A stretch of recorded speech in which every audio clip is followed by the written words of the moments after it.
dive into the world of business mastery with Pamela Dale as we uncover the secrets to creating sustainable revenue streams and systematizing your business for success. In this insightful episode, Pamela shares her expert strategies for generating consistent income and leveraging automation to streamline operations. So get ready to transform your business and your approach and ignite your growth with actionable tips that pave the way to financial stability and operational efficiency. This episode of the Lead Machine Growth Show is brought to you by Lead Machine, the step-by-step, tech-easy system for getting leads online. Are you struggling to get leads from your lead magnet? Are you tired of seeing low conversion rates and losing potential customers? It's time to revive your lead magnet and start attracting more leads. Download our free report, 10 Deadly Lead Magnet Mistakes That Are Costing You Leads, and learn how to create a high-converting lead magnet that engages your audience and drives conversions. Don't let common mistakes hold you back any longer. Revive your lead magnet today and download your free report at www.getleadmachine.com/deadly. Welcome to the Lead Machine Growth Show, where you will discover how to tackle your tech, master your message, and design your dream. Paul Guyan, the mastermind behind the Lead Machine, introduces you to trailblazers who inspire you to implement life-changing solutions and systems you can model to nurture your leads and get your offers seen by your ideal clients who will invest in themselves and you. Be sure you visit our website at www.leadmachinegrowthshow.com. While you're there, subscribe to us via your favorite network. Now, tune in and get ready to transform your vision into reality. Welcome to the Lead Machine Growth Show. I'm Paul Guyan, your host, lead machine coach, and the founder of the Lead Machine Mastermind. I'm dedicated to helping you tackle your tech, master your message, and design your dream. And today we're pleased to speak with Pamela Dale, an extraordinary advocate for women's economic independence and a beacon of knowledge in building profitable, sustainable businesses, which is awesome. She specializes in mentoring entrepreneurs, particularly women, to craft businesses that aren't just successful, but are efficiently systematized and automated, ensuring a steady flow of monthly recurring revenue. You're talking to the choir here. Right.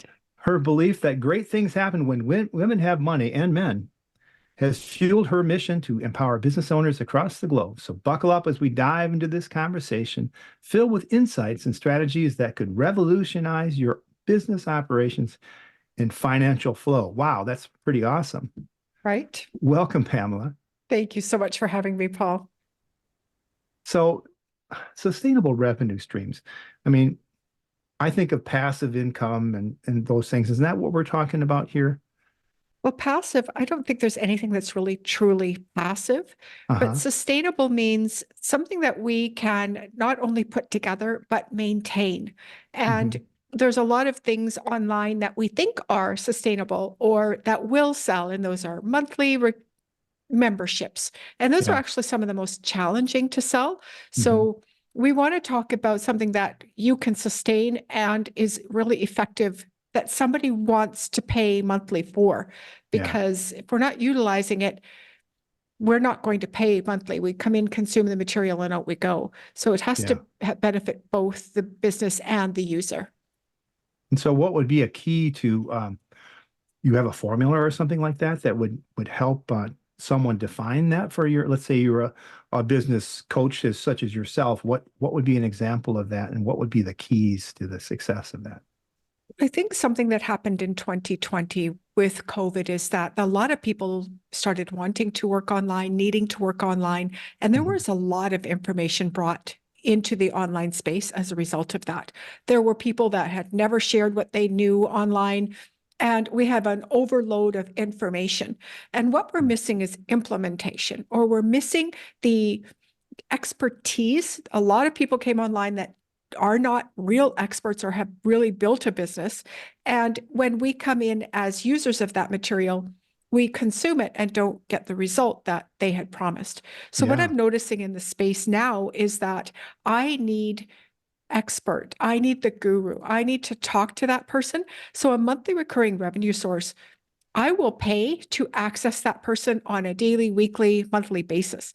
So that's a really great way to do that, to help our users, our clients, our customers achieve the results of what it is that we're actually selling, because that's moving forward going to propel us into that level of success that we need.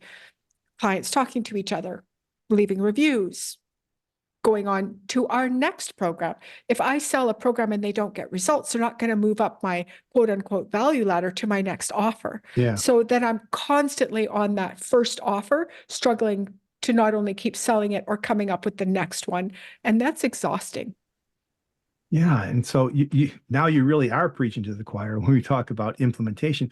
Right. Dan Kennedy, I don't know if you know I do. Dan Kennedy. Yeah. He says implementation, people don't like implementation because it sounds like work. Right. How do you bridge that gap? It really is about talking to people who have a dream, a goal, and a commitment. We've got to tap into people who really want to change their lives. And there are some that think they want to, and there are some that don't, and there are some that really do and are really looking for that assistance. And that I'll pay a premium for myself.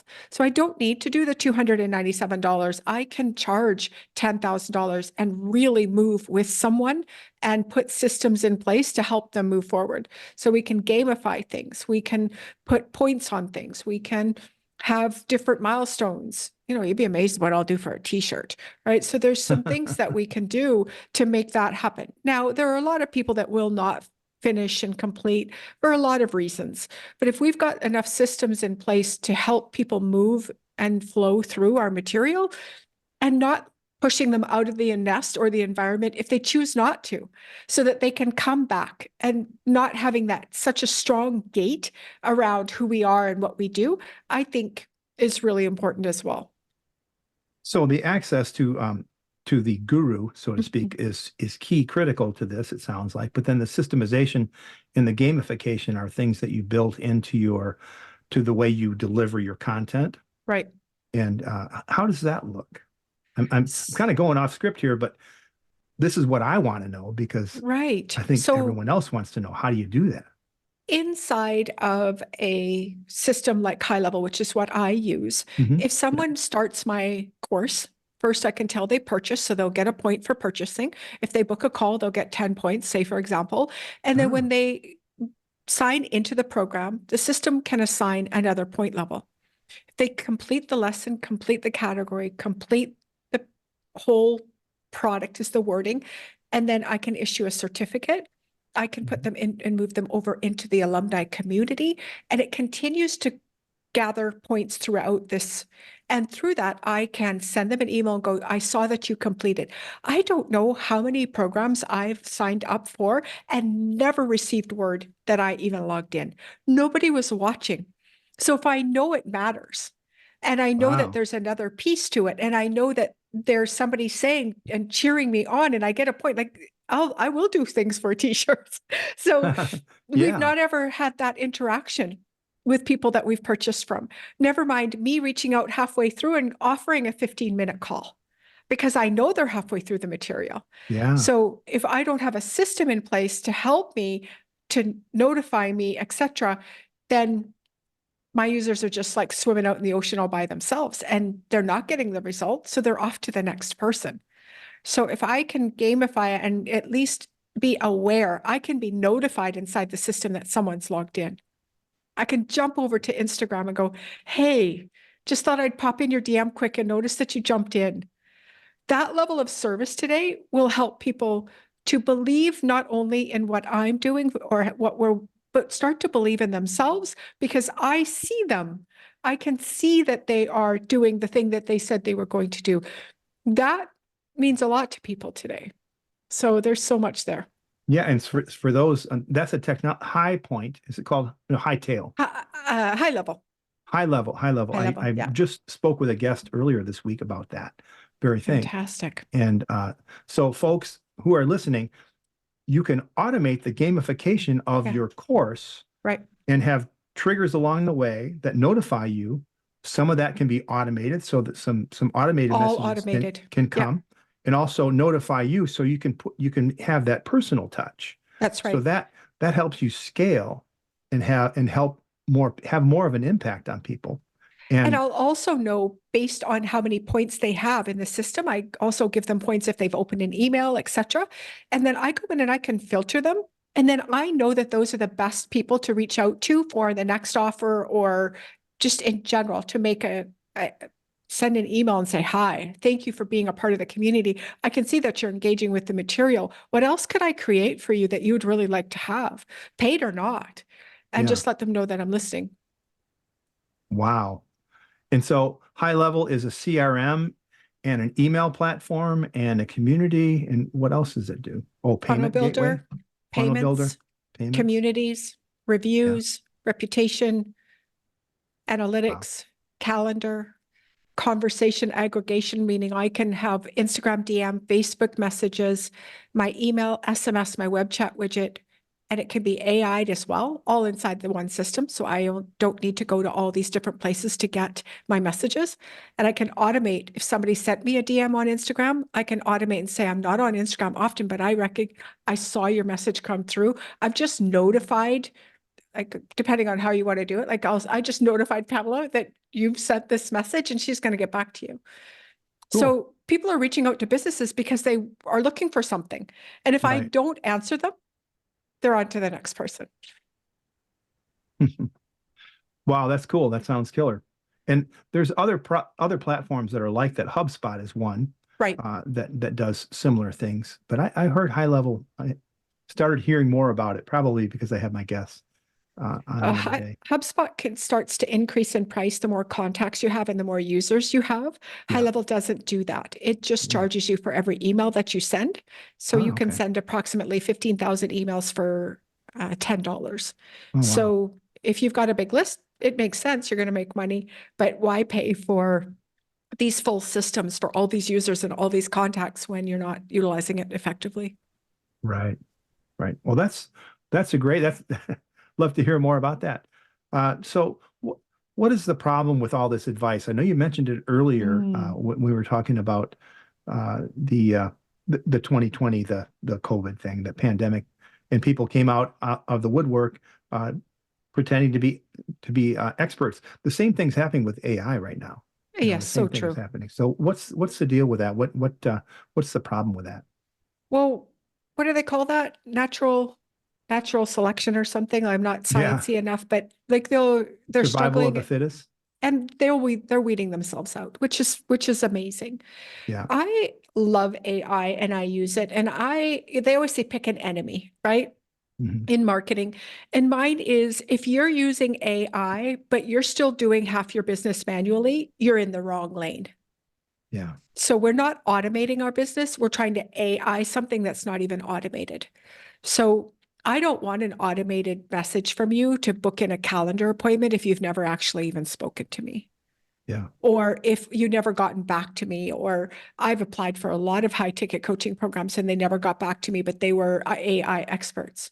I was like, the AI can't, we've got to set the systems up. Now I believe there's such a fine line between automation and AI because you need AI to do automation, but a lot of businesses are not automated and they're stepping into the AI because it's the latest, greatest, and it's going to change lives. And I'm right with it.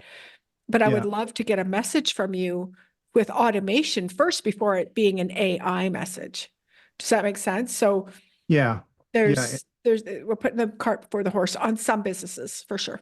Yeah, for sure. And I think in some of my friends who are in the AI space, who are teaching, and they're copywriters and content marketers, and they're geniuses because they have really taught the AI how to use Mm, your tone and your personality, but also they warn you emotional intelligence. You need to right. have that. An AI can't tell you the story about the dental implant that you went to and to get at the Right. doctor and you were loopy and you asked them something that was embarrassing. You can't, AI is not going to come up with that. Right. By the way, Well, my wife was thrilled with how funny I was. So I that's guess it was awesome. good. You've got a good, funny personality underneath. Yeah. I think Yeah. what I found, I took a YouTube course recently and was learning more about how to tell stories with metaphors and similes, all those things you learn in school. And I was going to AI trying to get that help. And it became very, very clear that I didn't understand the basics of story writing to help AI even help me. So without understanding the basics of what copywriting is or how to write copy for an email or a website, if I don't know what that is supposed to look like, if you've got the hook and then you've got the dangle and then you've got point 1, 2, and 3 and how to open loops and close loops to even tell AI what I needed, it's not going to help me. So I still need to understand how to be a copywriter. So what's happening is people think that they can get past the skill set to get AI to do it for us. And it is probably better what we could do on our own. But I think the danger is that we didn't learn how to be a copywriter. And that skill is one of the most valuable skills, being able to write. So with AI taking over that, I think it's not going to help us because AI, like you said, can't think, can't tell the story, can't do those things.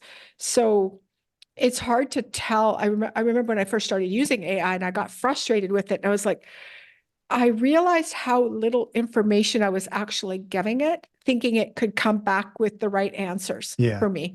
So I didn't know what to feed it because I didn't have enough skills around it, right? So I think that's the challenge. And it's going to grab a lot of people that think that that's copywriting. Yeah, that's true. Sell it to them as copywriting. And yes, it might be better than what they did, but my hope is that they don't think that that's what's going to take to win out there right now. It's got to be incredibly well-written copy. Yeah, and it's got to have stories. It's got to have, you got to connect with people. It And has to. I think people, ever since COVID, people are dying for connection. I think they've always died for. I was talking to my son, who's really interested in our Native American heritage, and he even knows how to speak Chippewa. Wow. But we were talking about storytelling and how it's been around for millennia. Right. And that's how the culture came along before, the Bible wasn't even in print until the 1500s. Right. So how did the message get across? It was through one-on-one conversations like we're having and sharing the stories about the dental implants and whatever else, the morals and values of the generation. Right. And that's built into people. People, when you say, well, one time, people lean in. They know you're about to tell a story, so they lean in, and so your copy has to do that too. AI can't do that, but we can get there faster. We can have it structured. We can teach it all about copywriting, so we don't have to know all about copywriting, but we still have to know what's good, and we still have to be able to give it some of those stories and take what the rough draft or whatever you get, the outline, the structure, and then emote it, put your emotion into it. Yeah, I love going to it and saying, give me a metaphor for this, right? And it come up with a couple. I'm like, oh, I never thought of that. That's kind of cool. I could work with that on something, right? So it does help me in a lot of ways. And simple emails, it'll help me write faster, but I have to add in my story. Yeah, absolutely. And I take, at the end of this episode, I'll have it transcribed rather. And then I'll say, okay, there's a story in here somewhere that I've experienced in my life. And I'm going to tell AI about it. I usually dictate it to Word, and then I copy and paste it into AI, ChatGPT in this case. And it helps me create a storyline that transitions to this. And then I'll write it and I'll cajole it and I'll say, no, I wasn't thinking that.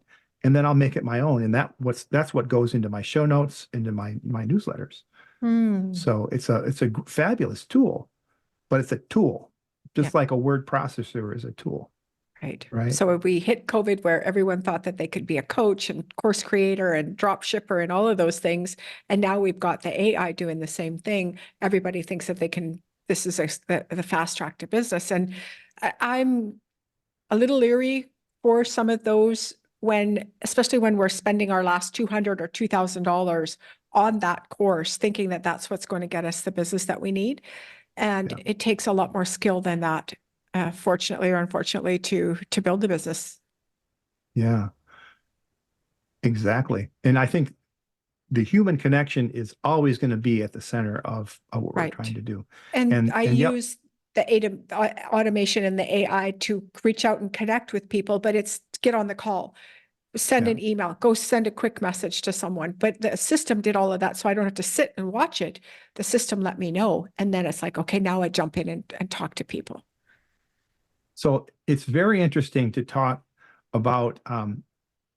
I had no idea that the both of us had this passion for systems and For automation. systems, yes. Yes. So that's really cool. So how did you come to this realization? What kind of background Oh, do you have that made you like, oh, they would be so much smarter if they could just do a system. Boy, they won't even listen to me. You got right, to convince people when you work for right. someone, they say, well, I don't have the resources or blah, blah, blah. And you come up with it on your own. You go, oh, that's really cool. So how did you stumble on it? Well, there's two things when you mentioned that jumped into my head. I always see pictures. I always think God's talking to me. I get this little marquee sign across my forehead. And the first is I grew up on a farm. So I Oh, learned really quickly. We were quite poor, but I learned really quickly that a good tool saved so much time. yeah. And we could get so much more done because there was an animal or a human or something that was going to die if we didn't do what we needed to do, right? And Yeah. quickly sometimes. So the tools mattered. And then the other one, which is maybe kind of a silly example, but I was a waitress. And I'll never forget not knowing how to be a waitress and making 47 more trips than I needed to until I learned, figure out how to do all of that on your way back. Yeah. Pick it up once. Don't, and I still do it today. I can run through a room really fast and just go like this. So when I start a business and I have to touch something 2 or 3 times, I'm already up, like worked up. I'm just like, what is this? I've already been here. That there's got to be a way for this to work. So Yeah. it's those two things. It has to be a really great tool, and then it has to have something so that I'm not touching it twice. I don't want to touch it twice. So that was the real desire, was around just kind of some of the experiences I had in some of my work and personal life. Yeah. And I have a programming background. So Mm. I don't program. Well, I still do a little bit, but I'm programming a chat bot right now. I'm Yes, creating my own that's copywriting chat bot. Um, I also ran into the same kind of thing in programming. If you write little routines that do mm, just little things, but you can do them reliably every time, right, and then you put those together into a system to create. There's an input, there's an action, and then there's an output. And so I learned early on. Sometimes I would write just a purpose-built program to do just this. Then I realized that, wow, I'm doing this again over here and here and here and here. And so why don't I just take that little function out of there and make it stand by right, itself and make it a little object that opens the door, turns the light on, whatever it is, right, and or you know releases the bill for payment right. is the kind of things I used to do. And so, yeah, you end up going, oh man, I painted myself in the corner because I built all this functionality into this one thing. So I can't go around the room easily. I have to make another program. Right. So you just take that same approach, right? Absolutely. Yeah, Yeah. it's tiring. It is I tiring. just, yeah, I noticed I was working a little harder than I wanted to. My Yeah. feet got sore. Yeah, I learned really quick. And so would you say that the biggest reason you are where you're at today is because of your experiences on the farm or the waitress, or is there something else? That's such a great question. So I was pregnant at 17 and small farming community, 1,200 people, not a lot of opportunity there for me. And about 23, 24, I moved to Vancouver. Mm. And that was a blessing. It was a very big, scary city for me at first. But I realized that I knew how to talk to people. That was really the only skill I had, or I thought I had. So I learned that I could sell and make a little bit more money. So I was in Ah, charge of my own revenue. Like if I could go, like if I was just working in a pizza shop, say, for example, for minimum wage, I could never overwork and make any more, maybe tips. But in the sales, I could. So I started in sales because I wanted to be in control of my own destiny. And then once my kids grew up and left home, I decided it was time for me to step out and do what I really wanted to do. And that was work for myself, but I had no idea how. So I started online teaching English. I'd spent a couple of years in Korea, started some businesses over there in tutoring, and came back and tried it and realized I couldn't make the amount of money I wanted to make or needed to make at 42 years old, who was underemployed and gave all of my money and my care to my kids. So I was kind of starting, and I knew I could see the writing on the wall. I knew I needed to kick it up and kick it up really big, but I'd also had a dream and a desire to make a lot of money. It was who I was from, and I think it's what took me out of that small town and wanted to be and do something different. I was just thought different than the others that were there, my family included. And that desire and dream has really propelled me to where I am. And it's easy to stop when you make a certain amount of money. And then it became about something bigger than me. And that is for all of the people that are in my life to help them build a business that will support the life that they want for themselves and their families. So I talk a lot to women because if we can financially arm women, we automatically bring the money home. We're going to get better education. My husband doesn't work. He doesn't have to. Was in construction where he's from Mexico and we lived in Canada. So of course that's what he had to do. And it was just, let's get you off that. There's no need for you to be doing that. Right. So we're able to do that. And that's what women will do with money. And there's a pandemic happening right now with women that we are not safe and secure. And because we don't have access to enough money. So I know that a business can do that for us and it can help everyone and men as well. Absolutely. Right. Yeah. But it's really about something bigger now. And that is, can I be a voice for someone else to say it's possible? It's possible for you to do this, to take care of your family. It's possible to not have to go in and sit next to, Bob or Berta that you just can't handle any longer because it's just not who you are. I just don't think that's what life is all about. Just to make a living. I think there are options, and there's so many options because of the online space. So that's what still keeps, it was a certain level of income for myself and my family. And then after you get to a certain level of income, we were doing really, really well. And then it became a switch to a mission that was bigger than me. Yeah, and if you condense that down to serve first, I think that encapsulates. It was always serve first for me. And it was out of people pleasing unworthiness at the beginning. Mm-hmm. And then it switched. And now I do it because it's always who I was. I'm just doing it for different reasons. I'm not doing it to fill me up or make me feel or more important. It's more, this is actually who I am. And I've always been this person. And I don't know if it's a small town girl or what it is, but I learned really early on that if I am ever having problems myself, if I just go help someone else, I just get the focus off myself for a while. And it just always worked for me. I was always able to help someone. And those people, every time that happened for me, those people are still in my life and have changed the direction of my life. And it's incredible. Yeah. And theirs. Absolutely. Yeah, absolutely. Now, here's a follow-up to that.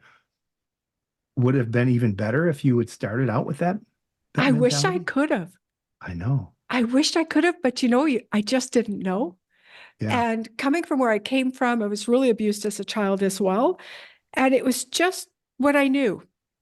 And then when you get yourself in a different environment around different people, that's where you can start to see that, it's not like that for everyone. Oh, look at you. You really love you. You could see it when you don't. You could see it in others. And I'm like, oh, possibility. Like it was always about what's the possibility?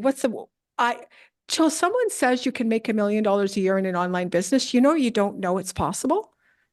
And when someone tells you it's possible, then all of a sudden it's possible. Oh, then it's different. Nothing is born unless it's in language, right? So I didn't even know that was possible because I didn't know. That's how I grew up. I didn't know. So then what I knew was like, oh, and then go ahead and build a business. And you have to take care of that real quick or it's a death sentence because it's very expensive to be trying to fill a hole inside of a person with a business. It's a very expensive endeavor. So that was the whole journey for me, was to grow into the person that I wanted to be, and money is the result of that. That's how it keeps score in business, right? Yeah, and the money's not important is as the impact that you have on the world. And you'd be amazed. And I know I have the same problem. I start out that way? No. But one of my mentors is a heart surgeon in India. Mm. His name's Siva Subramanian is his last name. Manny Siva Mm. Subramanian. And I was asking him for help. This is way back 15, 20 years ago, 15 years ago, I think. And he said, Paul, why don't you instead of focusing on yourself, focus on helping others and the money will come. And so that turned my life around in some ways. I took the focus off of me and I went and approached a local charity. I had a rock and roll band Mm. and I had a big audience because my bass player was a DJ on the radio. So I was going to make a redneck cookbook because a lot of my friends were cooks. And so I decided to approach a charity. I said, maybe I should help the charity. And so there was a food rescue operation in town that was just launching. And I said, hey, I've got an idea for a cookbook. All I need to, I'll do all the work and I'll share the profits, you know, but I need someone to help me, get into your network. And Mm. so we created a community cookbook. It's called Food to the Rescue Cookbook. And we got 100 donors in 100 days, basically, is what we did Wow. because everyone wanted to be in the cookbook. We had chefs, we had Oh. celebrities, and we had the local people. I mean, it's about 200 pages, and it's. I have copies of it, but it's not in print anymore. But today, that food rescue operation is rescuing millions of fresh food that's about to expire from the local grocery stores, and Oh, then just wow. redistributing it to the food pantries and food programs. And so I didn't do that. I just changed my mindset, Right. and I said, okay, I've got a passion to do this. And I didn't really cook back then. So Oh, I cool. learned to cook and I got my family recipes in there. Uh, but today, that's people that were in that book. They see me and they go, wow, that was so great. Hey, by the way, I forgot to put the cream of mushroom soup in my recipe. Can we change that? It's really even better when you do that. And so serving first is a awesome way to go. And when you take the focus off of yourself and helping others, which is what we do day in and Hmm. day out, uh, is just unstoppable. Right. Yeah. So, would you say that's the biggest reason you are where you are today? Yeah, Yeah. absolutely. Absolutely. There's a value exchange, right? And understanding that value on both sides is really, really important. And it value, here's the story that's coming up for me. I grew up on a farm, and there were times where if you intervened in the birthing of something, etc., you were harming it more than by letting it go through the struggle, watching the Mm, struggle. It's really hard to watch people go through a struggle and just stand by and be there with them, and right. And mhm. sometimes that's the biggest service we can do, is just stand by and let people wander this path and know that you're there beside them. And the when someone puts their hand out, I'm there every time. It's My circle's not big, but we're really tight. And Yeah. if you need something, because I think that you cannot build this business alone. Any business, I think we can't build any business alone.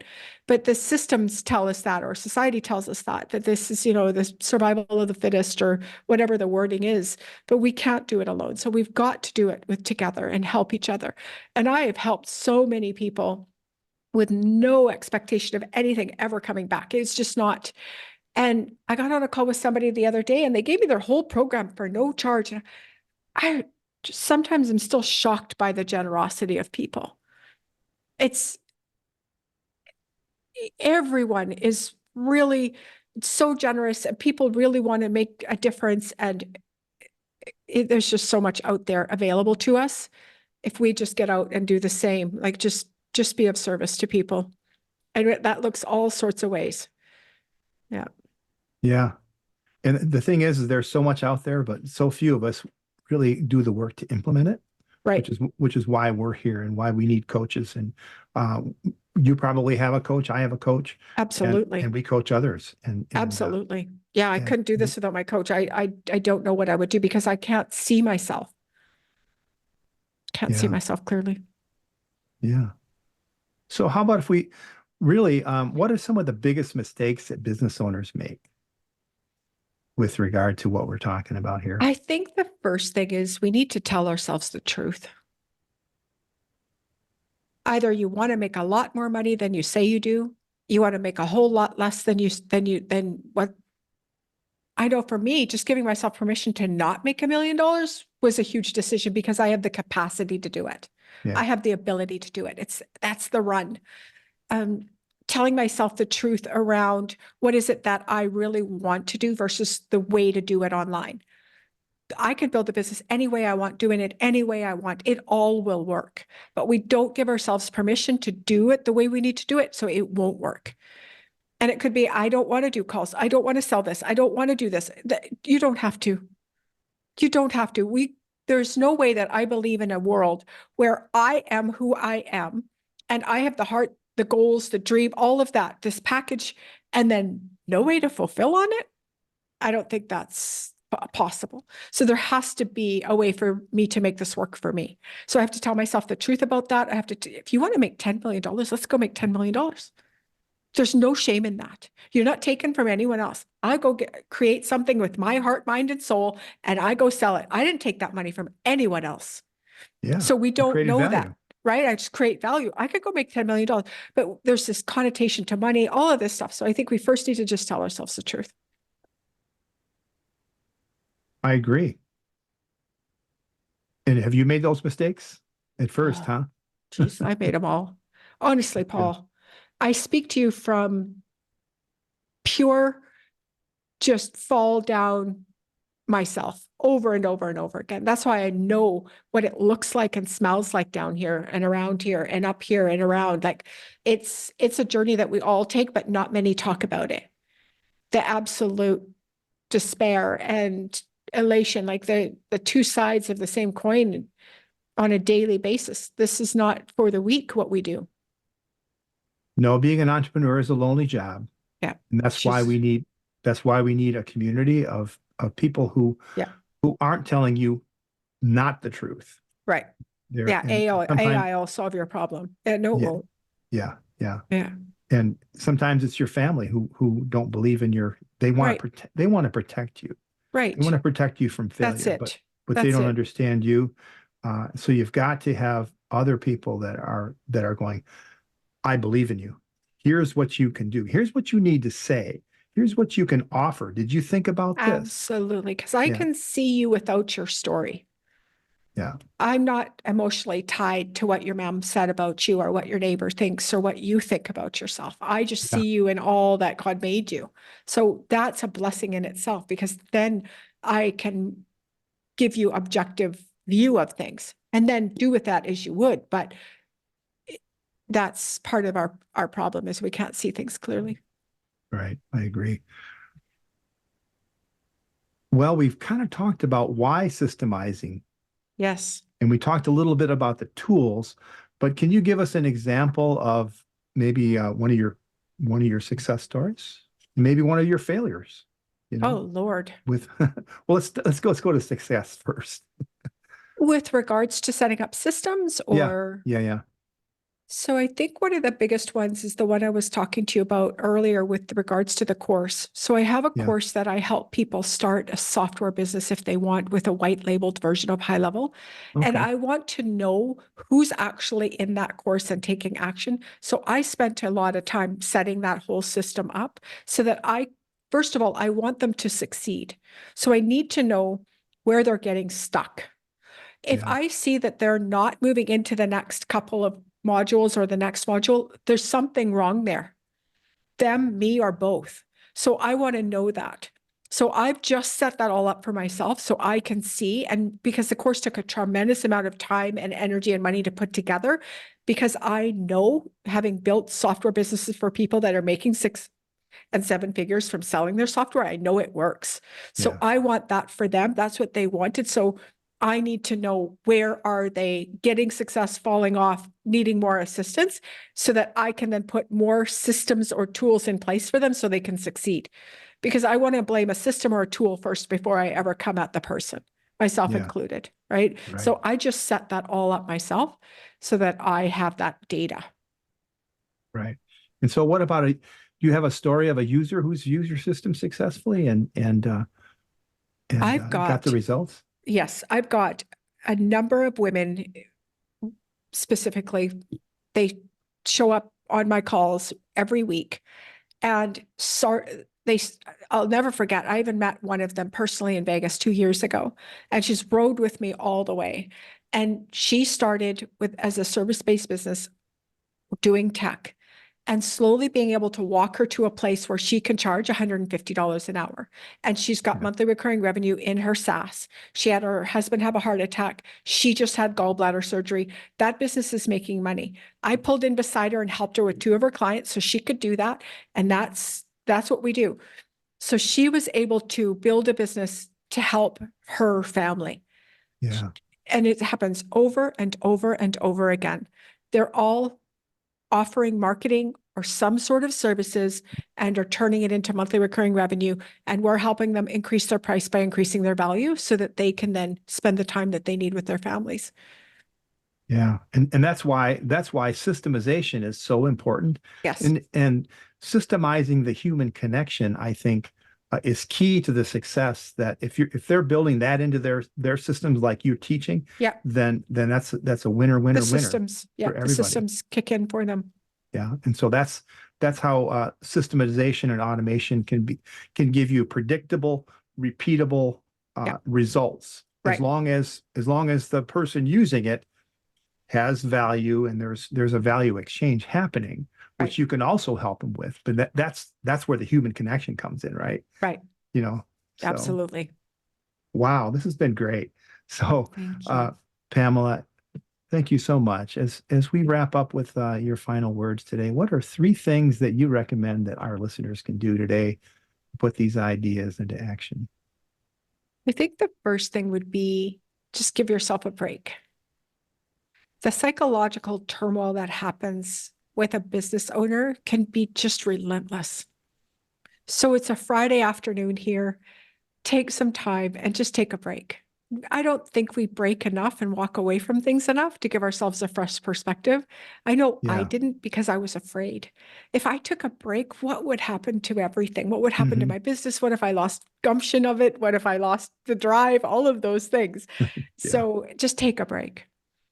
The second would be to really evaluate where your business is at currently. Like, tell yourself the truth. Mm. I'll never forget the first time somebody made me sit down in a business seminar and write out my hourly wage, like what I'd like to charge, and then add up all the stuff I'm doing. I had Wow. no idea. That one client that I thought was just an hour was actually costing me a tremendous amount of time. So I Mhm. never added up my time. I Yeah. didn't know how much time I was spending on different things. So I've just recently hired another staff member because I need to be doing the things that are creative, that are my face, but not answering emails. Yeah. So tell yourself the truth about where are you spending your time so that you can maybe look at automating some of it, taking it off your plate, or getting some help.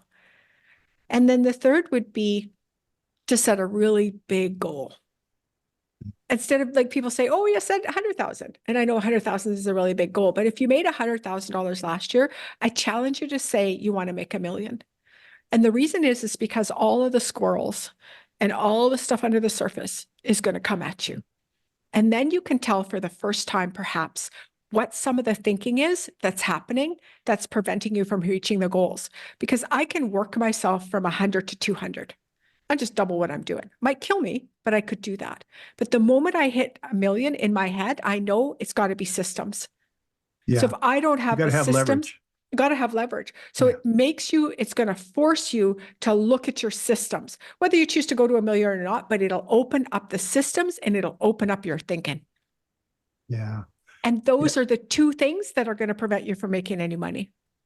Yeah. And I think getting, like you said, or getting another staff member or a VA, I think doing that sooner rather than later is a really good investment, wise investment, even if it's tough. Yeah. Because that way you can focus on the things that are important that are generating revenue. And so then then you can really focus on it, because a lot of us focus on the tech, the admin, the reading the emails, recording your own podcast and doing all that. That's the number one mistake I made, was not getting an assistant. I have a designer, I have a media person, I have a video editor, I have a graphics, and I was still answering my own emails. Because that didn't bother me. I could do that. I was good at that. Until just recently, I made the goal of $1 million this year. I saw I was out of time so fast. So it was like I had to pull back and get somebody in that role to take care of all of that and put that human touch that was starting to miss in some of my follow-ups and some of it was just missing because I didn't have time. Right. I'm servicing clients, or I'm working with the team, or I'm recording something, or that was the number one mistake I made. Yeah. Well, you took care of it. I did just now. She just hired her. Her name's Star. It's like fantastic. Yeah. Awesome. Yeah. Okay, gosh. Well, thank you so much. You have a little gift for our guests. It's probably a big one, judging how you are. It helps people understand and then decide on a recurring revenue source for their business.